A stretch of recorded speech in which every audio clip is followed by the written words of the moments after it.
Hot cooked டே பிரேக்ஃபாஸ்ட்டுக்கு சப்பாத்தியும் முட்டை கிரேவியும், லஞ்சுக்கு பீட்ரூட் பொரியல் ரைஸோட மிக்ஸ் பண்ணிவிட்டு பச்சைப்பயிர் முளைக்கட்டு இருந்தேன்.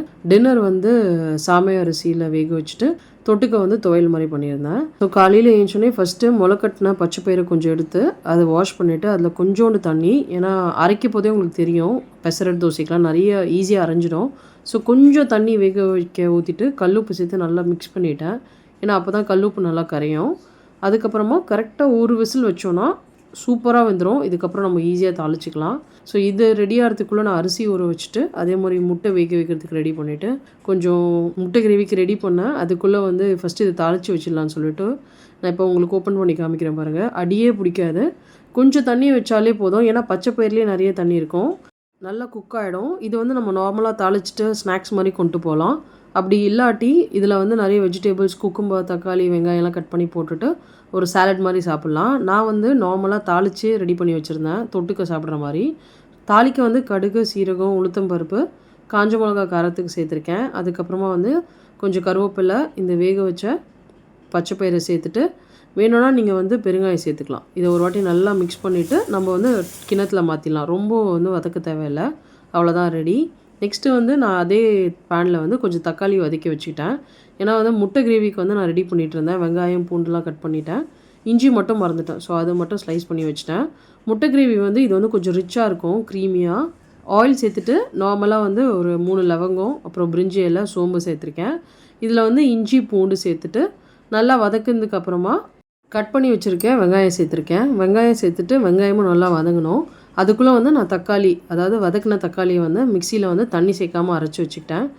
ஏற்கனவே தண்ணி சேர்க்காமல் அரைச்சி வச்சதால் நம்ம வந்து அந்த வெங்காயம் வதங்கினதுக்கப்புறமா அப்படியே சேர்த்துடலாம். அப்படியே சேர்த்துட்டு ஒரே ஒரு லைட்டாக ஒரு கொதி வந்தோடனே இதுக்கு தேவையான மசாலா நான் ஆட் பண்ணியிருக்கேன். மசாலா வந்து வீட்டில் அரைச்ச குழம்புத்தூள் ஒரு 1 ஸ்பூன், சின்ன ஸ்பூனில் கொஞ்சம் எக்ஸ்ட்ரா ஆட் பண்ணியிருக்கேன். தனியாத்தூள் 2 ஸ்பூன் ஆட் பண்ணியிருக்கேன். கொஞ்சம் மஞ்சத்தூள், கொஞ்சோண்டு வீட்டில் அரைச்ச ஸ்பைசஸ் மசாலா, இது எல்லாத்தையும் ஒரு வாட்டி நல்லா மிக்ஸ் பண்ணிவிட்டு கொஞ்சம் தண்ணி ஊற்றிருக்கேன். நான் ஒரு 2 டம்ளர் தண்ணி ஊற்றிட்டு தேவையான அளவு சால்ட் சேர்த்துட்டு மூடி போட்டு ஒரு 8 மினிட்ஸ் நல்லா கொதிக்க வைக்கணும்.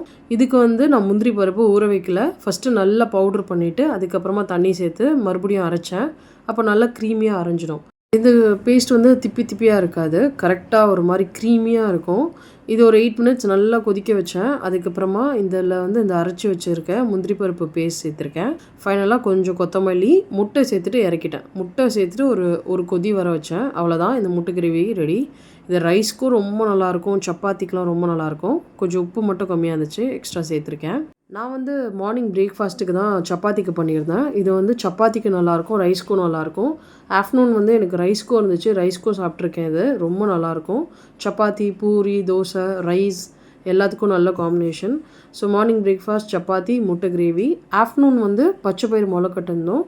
பீட்ரூட் வந்து பொரியல் மாதிரி பண்ணியிருந்தேன். அதை வந்து ரைஸோடு மிக்ஸ் பண்ணி கொடுத்துட்டேன்.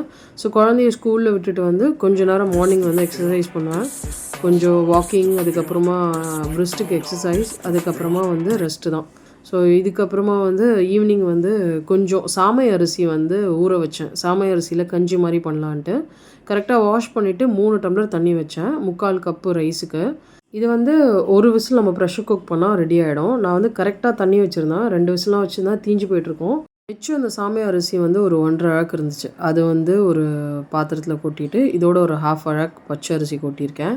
அப்புறமா வந்து 1/4 உளுந்து, அப்புறம் கொஞ்சம் வெந்தயம். இதை வந்து நல்லா வாஷ் பண்ணிவிட்டு ஊற வச்சுட்டேன், தோசை மாவு அரைச்சிக்கலான்ட்டு. சாமை அரிசி வந்து உங்களுக்கு ஸ்மெல்லாம் எதுவுமே வராது. நார்மல் ஒரு அரிசி கஞ்சி சாப்பிட்டா எப்படி இருக்குமோ அப்படி தான் இருக்கும். ஒரு மாதிரி டிஃப்ரெண்ட்டான ஸ்மெல்லாம் வந்து சாப்பிட போதும் சரி, ஸ்மெல்லும் சரி வேறு அரிசியில் இருக்கும். பட் இதில் அப்படி இல்லை.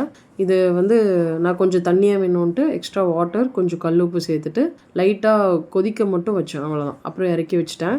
கஞ்சி மாதிரி பண்ணியிருந்தேன், நம்ம அரிசி கஞ்சி எப்படி பண்ணுவோமோ அந்த மாதிரி பண்ணியிருந்தேன். இதுக்கு தொட்டுக்க வந்து நான் வேர்க்கடலை துவையல், நம்ம வந்து என்ன துவையல் வேணுமோ அரைக்கலாம், ரொம்ப நல்லாயிருக்கும்.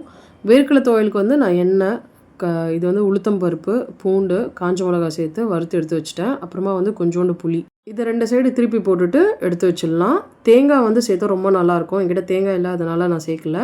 எல்லாமே மிக்ஸி ஜாரில் மாற்றிட்டு கொஞ்சம் கல்லுப்பு சேர்த்து அரைச்சிருக்கேன். தண்ணி ஊற்ற வேண்டாம், உங்களுக்கு இந்த திக்னஸ் வேண்டாம்னா இன்னும் கொஞ்சோண்டு தண்ணி ஊற்றி அரைச்சிக்கோங்க, அவ்வளோதான். இந்த ரைஸ்க்கு இந்த துவையல் ரொம்ப நல்லாயிருக்கும்.